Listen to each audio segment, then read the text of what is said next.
Well, this 4th of July, we've got you covered for Star-Spangled Barbecue Fun. New Mexico Magazine's contributing culinary editor Cheryl Alters Jamison has written a few books on the subject and is here to talk real barbecue, or just plain Q. Absolutely. Just plain Q. Yes. By the way, I must say that Cheryl and her husband Bill Jamison have been here before to talk about the fact that they are also the authors of the official Centennial book called Tasting New Mexico, which is a compilation of 100 years of recipes, stories, and photos. Welcome back. Hey, it's great to be here again, Nikki. So and we great get to have talk you. about barbecue and the 4th of July now. I love it. Well, you know, I guess it's appropriate that barbecuing is really the great American pastime, Yes. because it's a tradition really as old as our whole country is. It really right? is. It predates, the United States. Yeah, give us a little history. Well, there's some great stories about, like our first president, George Washington. Yes. There are a lot of stories about George Washington slept here. Yeah. Well, George Washington really did sleep at an American barbecue. Back when he was president, he wrote in his diary about spending 3 days and nights at a barbecue in Virginia. Now, at these kind of barbecues, in barbecue, I should say, we're using the term in a couple of ways. Okay. One is a cooking technique. Right. The other is an excuse to throw a really good party. Exactly. And who doesn't want one of has those? been. Well, yeah. I mean, let's see. If I go local now, okay. New Mexicans really take their barbecue seriously, and That's right. The biggest barbecue event of the year, we all talk about it. It's coming up. It is the Pork and Brew State Barbecue Championship. That takes place in Rio Rancho. It does. In July, actually, July 6th through the 8th. And Pork and Brew has really been established as one of the country's major barbecue competitions. That's really right. Yeah, tell us a little bit about that. In less than 10 years, the folks in Rio Rancho have turned this into one of the big events that is sanctioned by what's called the Kansas City Barbecue Society. Okay. And there are these different organizations around the country that sanction various barbecue events. And within 10 years, I mean, this is I think 9, right. They have now 60 different competition teams that come in from all around the country. They do have some local teams. Mad Max's Barbecue and the Smoke Ring have really won lots of awards before, and I hope they do again. Yes. Anyway, there'll be more than 60 teams, but there are like 20,000 people who come out for this show now, and it's in the Santa Ana Star Center's South parking lot, and it's just a wonderful way to spend a family weekend. Fun day. Friday, Saturday, Sunday. Saturday's the judging day, and you can get barbecue bucks so that you can go around and taste the different barbecue.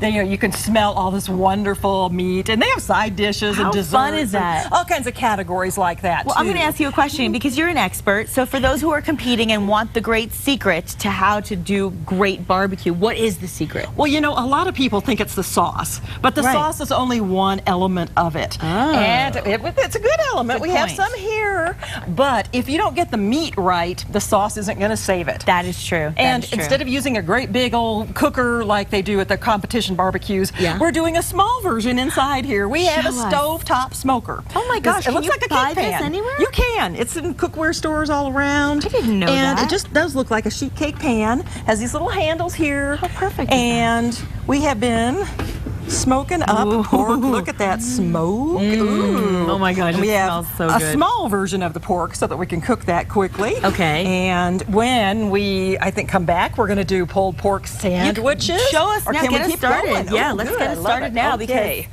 I'm getting a little impatient here. It smells so amazing. Okay. I wish people could smell this. I mean, this stuff is so great. Okay. It smells like a party. Yes, okay. Smells now, like a a pulled pork barbecue sandwich has to have several elements. Okay. Well, one, of course, is the pulled pork, and it has to smoke slow and low. So how long would that be? Well, this size pork, needs to cook several hours. Really? And if it's a big piece of pork shoulder, which is what typically would be used for this, I mean, you may be talking about having it on a smoker 10, 12 hours even. Wow, okay. But that's how you get that low, slow, wonderful smoky flavor and that texture of just shredding the meat apart. Good point. So that's the most important piece of it, but that would not make our pulled pork sandwich just alone. No, there's so much more to Oh it. yes, yeah, and we have some of it already pulled here. Okay. But we need some coleslaw. Now I don't know about where you grew up, but where I did in Illinois originally, we weren't too savvy about barbecue, so I had to learn this later on. Okay, okay.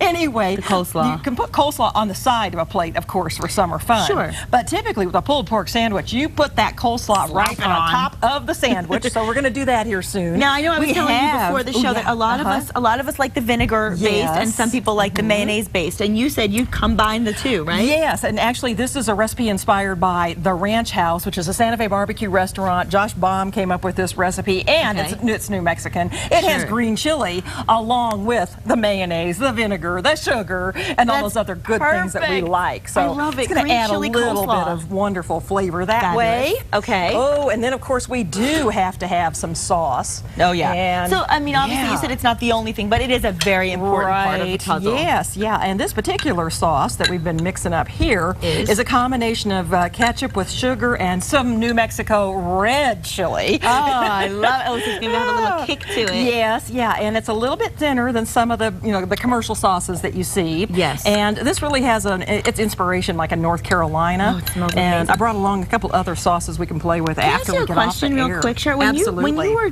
putting the pork on and you let it, I know obviously a very slow cooking. What do you do first? Do you baste it first, or do you marinate it first? A dry rub for barbecuing is really the thing you want to do. I was curious. You start with some dry spices. We have some kosher salt. Okay. And we have pepper, kind of coarsely ground, and then we also have some paprika. Okay. A little bit of brown sugar. Oh, that sweetens it up and a of little. course, okay, we've got more red chili. Of course. Yes. It wouldn't be New Mexico without that. And I want to also remind our viewers that if you want to read more Red, White, and Q, you can pick up the July issue of New Mexico magazine. It's so great because in this issue, you're also going to find a statewide calendar of events as well as unique places that you can giddy up and go this summer. So you really have a lot of options right there at your fingertips. Absolutely. Yes, people can check out the magazine. We hope they will. They can go online to New Mexico Magazine, nmmagazine.com, and check it out that way too. Anyway, we'll make a sandwich. So let's go back. Now let's see. Okay, so now this has been cooking for several hours if we were in real time. Right. Okay. And now I also see a lot of peppers. Is this one of your favorite little garnishes? It really is. A little watermelon. And yes, we have watermelon. It's summer. We have corn. We have grilled corn. Now, it was grilled on an actual grill, unlike the barbecue, which is really slow smoked. And slow is the way to go when you're talking barbecue meat. We will remember that. And then, of course, hence the name pulled pork. You are pulling it apart, literally. That's right. Some people chop it, but I think it's just better in these big old shards, like we've got here. And you want some of the dark and some of the light. Okay. And that gets you some of the crispier outside. That dry rub does its job of making kind of a crust on the surface, and that's why you use a dry spice mixture rather than, like a marinade. Exactly. Okay, we want to plop some of this. Yes, slap it on. Slap it on. Oh my gosh, this is a great treat.